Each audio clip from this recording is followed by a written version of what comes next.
그래서 여기 그 처음에는 탑을 하다가 후기에는 불상이 발견되니까 여기 이제 불상이 또 첨가가 돼요. 그러니까 그건 이제 전기냐 후기냐에 따라서 전기에는 불탑, 후기에는 불상 이렇게 이제 바뀝니다. 그리고 이제 인도 석굴 중에서 가장 유명한 석굴이 엘로라, 아잔타. 저는 뭐 다 댕겼지만 여기에 보면 두 개 다 있어요. 차이티아 양식, 비하라 양식. 여기도 그렇고. 근데 재밌는 게 이 엘로라 석굴은 가보면은 불교만 있는 게 아니에요. 힌두교가 더 많아요. 불교는 몇 개 안 돼요. 그래서 불교, 힌두교, 자이나교 다 있어요. 제일 오래된 게 BC 3세기. 근데 요거는 29개의 석굴인데 대부분이 불교 석굴이에요. 근데 요거는 전기 석굴이 있고, 요게 전기 석굴. 후기에는 5세기에서 7세기. 전기는 이제 기원전 1세기에서 약 1세기.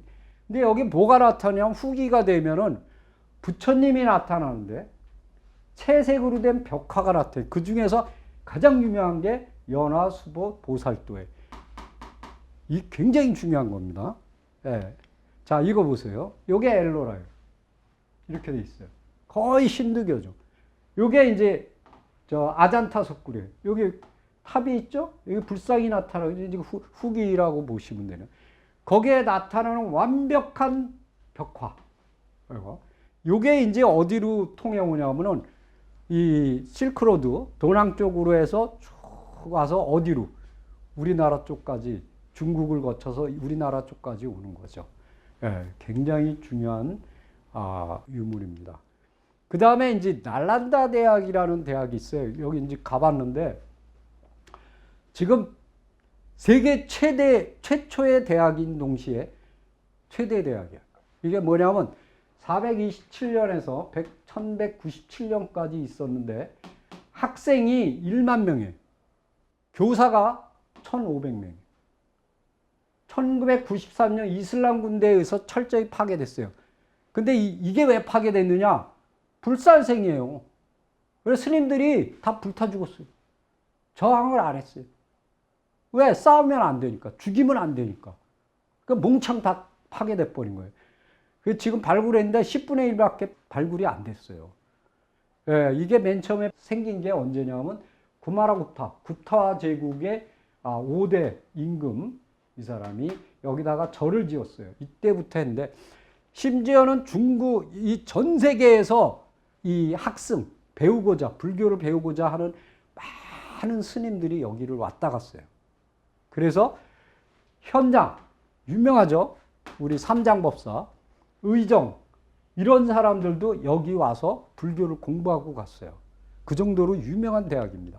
이거예요. 이게 날란다 대학. 정말 대단하더라고요. 가보니까. 자, 그러면 소승불교에 대해서 설명을 드리겠습니다. 처음에는 뭐 소승이니 대승이니 이런 게 없어요. 그냥 이렇게 단일 종교였어요. 그걸 뭐냐면 초기불교 또는 원시불교 또는 근본불교 이렇게 됩니다. 그런데 이 계율에 대한 문제가 이렇게 부딪히게 됐어요. 그러다 보니까 서로 각기 의견이 틀리겠죠? 그러면서 뽀개지는 거예요. 그게 언제냐면 한 444년, 이 부처님이 가시고 한 100년 후. 그래서 이제 그 여러 개로 쪼개지니까 그걸 부파불교라고 했는 거예요. 그때 당시에 그 스님들을 중심으로 이루어진 걸 상자부라고 합니다. 상자부. 근데 그걸 이제 대승불교, 우리나라나 중국이나 일본 이런 쪽에서는 뭐라고 그러냐면 소승불교라고 얘기해요. 그건 이유에 대해서는 좀 이따 다시 설명을 드리겠습니다. 이 불교는 스리랑카, 미얀마, 타이, 라오스, 캄보디아 등으로 퍼져나갔어요. 특히 스리랑카는 이 논이 굉장히 셉니다. 그 다음 미얀마는 깨달음에 대해서 굉장히 강조를 해요. 타이는 태국은 계율에 대해서 굉장히 강조를 합니다. 그래서 이들의 목표는 뭐냐면 아라한에 이르르는 거예요. 부처님과 같은 깨달음에 이르르는 거. 그래서 계율을 무지무지하게 중요시 여기고 형식이 굉장히 중요한데 이 소승불교의 경전은 초기 경전. 이 초기 경전이 뭐냐면 아한경이에요. 이 아한경은 뭐냐면 우리 논어하고 똑같아요. 부처님이 이렇게 말씀하셨다. 그 뭐 뒤에 있는 것들은 그렇게 한데 사실은 여기서 제일 키포인트는 아함경이라고 합니다. 대부분 뭐로 돼 있냐? 빨리어라는 언어로 돼 있어요. 아까 폐역경 보여드렸죠? 그거예요. 빨리어. 그럼 부파불교. 요게 이제 이때부터 이제 막 그 계율이나 교리상의 해석 때문에 막 쪼개지기 시작하죠. 그런데다 더 중요한 거는 이 상자부는 스님들 중심으로 돼 있으니까 이 깨달음에 이르르는 게 중요해요. 그러니까 대중들에 대해서 별로 신경을 안 씁니다. 근데 대중부는 뭐냐면, 그러면 대중은 뭐냐? 이 스님들을 보좌하는 거예요. 그러니까 동남아 가면 이렇게 보시하고 그러잖아요. 부처님을, 그러니까 자기가 살아생전에 보시하는 거예요. 근데 대중부는, 그럼 대중은 뭐냐 이거야. 그랬고 대중부는 뭐냐면 누구나가 부처가 될 수 있다. 누구나가 불심이 있다. 니네만 부처가 되는 게 아니다. 이렇게 이제 어떻게 보면 개혁운동을 한 거죠. 불교 개혁운동을. 그러다 보니까 300년 후에는 대중부가 9개로 뽀개져요. 상자부는 11개로 뽀개져요. 그래서 이때를 뭐라 하냐면 부파 불교 시대라고 부릅니다. 막 분열해 나가는 거죠. 여기 보세요. 원시불교, 부파불교, 여기서 대승불교 이렇게 쭉. 이 스리랑카 쪽은 상자부 불교 이렇게 쭉 나와. 중앙아시아는 뭐 이 그리스 알렉산더 대왕이 쳐들어오잖아요. 그래서 이제 그리스 쪽하고 이게 간다라 미술이 되겠죠. 요건 이 동아시아 세계, 이게 중국 쪽이 되겠습니다. 이러한 것들이 쭉 이렇게 된다. 요거 이제 정리를 잘 해놨더라고요. 위키에서. 그 다음에 이제 대승불교. 이제는 그 상자부가 주체가 되는 게 아니고, 제가 집에서 사는 신자들이 수행을 해서, 보살이 될 수도 있고, 부처도 될 수 있대. 누구나가 다 불심을 가지고 있는데, 뭐 꼭 스님들만 통하냐? 그건 아니더래. 그래서 이제 여기서 키포인트가 뭐냐? 보살이에요. 보살.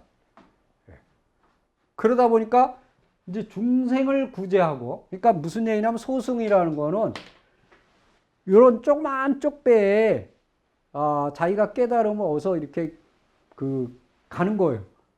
근데 대승은 깨달은 분이 선장이 되고 그 중생들을 이끌고 이렇게 가는 거예요. 그래서 대승이에요. 큰 수레라 이거예요. 수레에 대중들을 싣고 중생들을 싣고 이렇게 깨달음의 세계로 가는 거예요. 그래서 여기서 제일 중요한 게 뭐냐면 원시불교에서는 깨달은 거 그게 최고거든요. 그런데 여기는 그게 아니라 자비 베푸는 거예요. 그리고 더 중요한 건 뭐냐면 정토종입니다. 이 정토종은 뭐냐면 특히 이제 원효 스님 같은 경우 이 중생들이 못 깨달으니까 그렇다고 뭐 그 어려운 인도 철학을 공부할 수도 없고 불경이 굉장히 어렵거든. 그러지 말고 너희들은 그냥 남무 아미타불 관세음보살만 외워라. 그래서 뭐냐면 자기 깨달음이 모자라더라도 남무라는 건 기대다, 귀의하다. 누구한테? 아미타 부처님. 이 아미타 부처님은 어디 계신 분이냐? 극락에 계시는 분이에요. 그러면은 남무 아미타불 관세음보살만 하면은 그 극락에 이르를 수 있다. 그거는 뭐예요? 내 힘이 아니고 누구의 힘이에요? 아미타 부처님.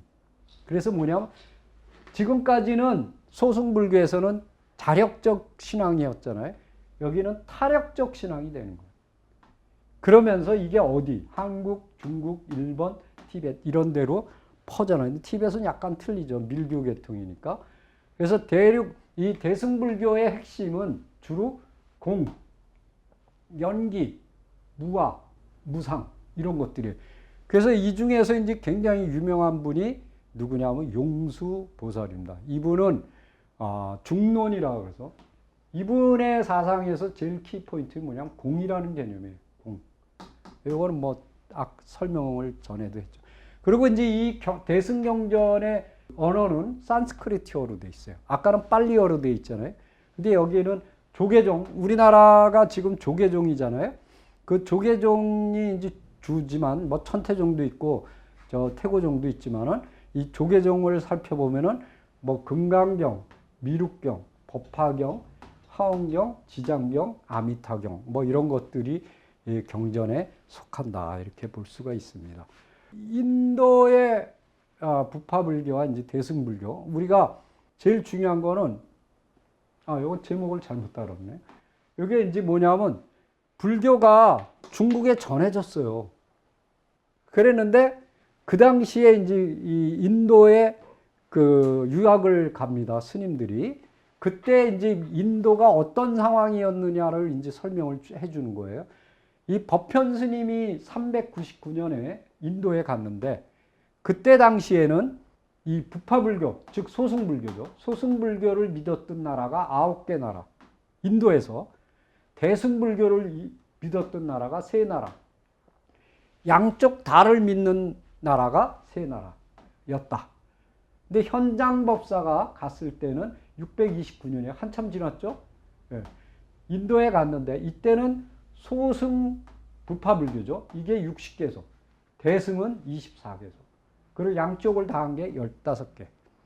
그리고 비슷한 시기에 갔어요. 671년에 의정 스님이 갔는데 이때는 제일 중요한 게 뭐냐? 이 소승불교하고 대승불교의 차이점이 뭐냐? 대승경전을 사용하냐 안 하냐예요. 왜냐하면 소승불교는 부처님은 딱 한 분이에요. 근데 대승은 아니거든요. 그리고 보살이 없어요. 왜? 부처님이 깨닫기 전에가 보살이에요. 근데 여기는 그게 아니라 무슨 보살, 무슨 보살 되게 많잖아요. 그래서 대승경전을 쓰느냐 안 쓰느냐. 그리고 보살에 대해서 예배를 하느냐 안 하느냐. 네, 이게 중요했다 이거. 그 당시에는. 그 다음에 이제 간다라 미술에 대해서 설명하는 이게 제일 중요한 거죠. 자, 알렉산더 대왕이 인도를 침입했어요. 이게 4세기 정도 되는데. 그래서 이 간다라 지역을 중심으로 해서 그리스 양식이 퍼집니다. 근데 그때 당시에 이제 알렉산더 대왕이 그 돌아가서 죽고 나서 그 지역에 생긴 나라가 뭐냐? 박트리아입니다. 박트리아. 이게 BC 1세기에서 BC 3세기에서 1세기 정도 있었던 나라예요. 이거 다 그리스 사람들입니다. 근데 이들을 점령한 게 누구냐? 쿠샨 왕조예요. 쿠샨. 근데 이 쿠샨 왕조 때 이 간다라 미술이 번성을 합니다. 근데 중요한 게 뭐냐면 간다라라는 지역이 있고 또 델리 위에 마투라라는 지역이 있어요. 이 양쪽에서 이 불상이 발생이 돼요. 그런데 재밌는 게 이 간다라 지역의 불상은 이렇게 그 마투라 지역은 붉은 사암, 붉은색으로 되어 있어요. 사암이에요. 조각하기가 좋죠. 그런데 이 간다라 지역 거는 이제 이게 흰색이 거의 흰색이죠. 청회색 뭐 이런 건데 그거는 이 조각을 보면 거의 그리스 사람이에요. 어떤 거는 막 그리스 신도 이렇게 비슷하게 이렇게 막 새겼어요. 그리고 이제 3세기가 되면서 이렇게 조각상 벽토를 한 조각상 금박도 입히고 또 사리탑도 아까 보면 이렇게 난간이 있잖아요. 그게 없어져요. 그 다음에 탑에다가 아예 자체에다 이렇게 새겨요. 왜냐면 아까 산치 보면 그 벽돌로 이렇게 쌓고 거기 옆에 뭐 새긴 게 없잖아요. 근데 여기는 그런 걸 많이 새겨요. 그래서 여기 보시면은 이런 이거 보세요. 완전히 외국 사람이죠. 네. 인도 사람이 아니에요. 네. 여기 산치탑이거든요. 그래서 여기 보시면은 아쇼카 BC 3세기에 아쇼카 왕 시기에 불교가 전파되면서 이 간다라 그리고 마투라 그래서 1세기경에 요 불상들이 나타나는 거예요. 그래서 아까 뭐랬어요? 간다라 불상은 그리스 양식이었다. 그리고 이제 쿠샨 왕조 때 번성을 하게 됐다. 그래서 이게 불상의 얼굴을 보면 서구 사람, 그 그리스 사람의 얼굴이죠. 예, 그리고 이제 이 간다라 사원은 연립 가명, 페샤와르, 탁실라, 짜랄라바드 이 사원들 이런 것들이 이제 나타나게 되죠. 요겁니다. 요게 간다라 양식. 근데 이제 거기서 어떻게 되냐? 불교가 퍼져나가면서 실크로드를 통해서 중국으로 들어와요. 근데 세계유산 중에 가장 유명한 것 중에 하나가 최대의 석불이 있습니다. 그게 뭐냐면 이거예요. 바미안 석불. 그 사람이 요만해요. 근데 이거가 어디 있냐? 아프가니스탄에 있어요. 이게 뭐냐면 실크로드 상에 있는 거예요. 왜 그러냐면 그 페샤와르에서 이렇게 그 언덕을 넘으면 카불이거든요. 그 카불을 넘으면 아프가니스탄이에요. 글로에서 쭉 가서 이렇게 실크로드로 중국으로 들어가거든요. 이렇게 큰 석불을 텔레반이 대포로 쏴서 다 없애버렸어요. 지금 현재 없습니다. 네, 완전히 박살을 내버렸어요. 그것도 또 생중계까지 해줬죠. 걔네들이. 이슬람 애들이. 자, 그 다음에 신강의 그 유명한 쿠차. 아까 설명드렸죠. 구마라집의 그 고국. 여기에 키즐 석굴. 그 쿰투라 석굴. 이런 게. 투르판에는 베제크리크. 또 감수성의 도남. 여기 실크로드. 막고굴. 이 유명하죠. 제일 유명하죠. 대동에는 운강석굴. 낙양에는 용문석굴. 그 다음에 감숙성의 병령사석굴. 또 여기 천수에는 맥적산석굴. 이런 것들이 있어요. 저는 이거 다 가봤습니다. 정말 대단하더라고요. 어떤 거는 이렇게 그 금박으로 입혔는데 그 금을 다 이렇게 뺏겨갔어요. 그리고 눈가를 이렇게 파버렸어요. 여기 부처님 눈알을 다 파버렸어요. 특히 이슬람 애들이. 네. 그리고 우리나라에는 이제 어디 있냐? 군위에 있죠. 신라시대 삼점석굴, 경주의 석굴암. 이건 뭐 유명하죠. 세계문화유산에 등재될 정도니까. 그래서 우리나라도 하나 껴 있어요. 근데 사실 제일 멋있습니다. 근데 제일 멋있는지 이걸 다 봐야지 알아요. 이걸 다 안 보면은 덜렁 하나만 있으니까 에이, 이게 무슨 뭐 이렇게 우리 건데도 감흥이 없죠. 그리고 지금은 또 막아놨잖아요. 예, 막아놔갖고 왜 그러냐면 이제 거기가 이렇게 순환하게 돼 있는데 일본 사람들이 일본 놈들이 일제시대에 시멘 콘크리트를 발라버렸어요. 그래서 통풍이 안 되게. 그래서 지금 강제 통풍을 하는데 물이 자꾸 차더라고요. 그래서 지금은 이제 못 들어가게 막아버렸습니다. 자, 불교는 중국에 언제 들어왔냐? 후한시대, 명제 때 들어왔습니다. 꿈을 꿨는데 금인이라는 금치를 한 사람이죠. 부처님이죠. 그걸 보고 인도에 사람을 보내서 인도의 고승이 이 두 분이 백마에다가 불경을 싣고 왔어요. 근데 그 백마가 너무 힘들어서 죽었죠. 그래서 거기다 절을 세웠어요. 그게 백마사예요. 그 최초의 절. 중국 최초의. 근데 이 사라는 건 뭐냐? 이 관청을 중국에서는 시라 그래요. 시. 여기 홍녀시. 요건 홍녀사라고 읽으면 잘못 읽는 겁니다. 시입니다. 우리나라도 그래요. 그래서 홍녀시라는 데 머무르게 하는데 협소하기 때문에 건물을 지어서 백마시라고 불렀는데 요게 나중에 뭘로? 사로 변한 거죠. 그래서 절사자라고 그러는데 절이라는 거는 이런 발음 때문에 이제 생긴 거다. 뭐 여러 가지 학설이 있어요. 근데 하여튼 이 백마사도 가봤는데 정말 잘 돼 있더라고요. 자, 요게 이제 불교의 전파입니다. 요게 부다가 부처님이 깨달은 장소죠. 여기서 간다라를 거쳐 기원전 2세기, 그래서 기원전 1세기 쭉 중국으로 들어오죠. 그래서 여기에 이제 4세기에 이렇게 전파되고 일본으로는 6세기. 여기서는 이제 남방불교 이렇게 쭉 가서 실론과 미얀마, 태국 이렇게 쭉쭉쭉쭉 퍼져나가요. 이쪽은 소승불교, 이쪽은 대승불교 이렇게 이제 보시면 되겠습니다. 그래서 이제 불교가 이렇게 이제 퍼져나가는 그러니까 불교가 발생이 돼서 그다음에 그러니까 이제 뭐하고 똑같으냐면 공자 말씀 때는 심플해요. 근데 맹자 시대에 오면은 백가장명이라고 했고 정말 여러 가지 설들이 나와요. 그러니까 다양한 설들이 나오는 거죠. 예. 그래서 이제 여기 불교도 똑같아요.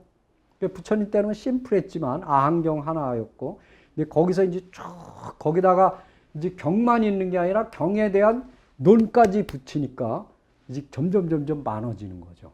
예. 그래서 이렇게 그 불교가 퍼져나가게 됐다. 이제 제일 중요한 게 이제 소승과 대승이 이렇게 갈라지게 됐다. 이렇게 된 거를 그거하고 또 하나 이제 간다라 미술이 어떻게 발생하게 되는가. 이제 그 두 가지가 메인 포인트라고 보시면 되겠습니다.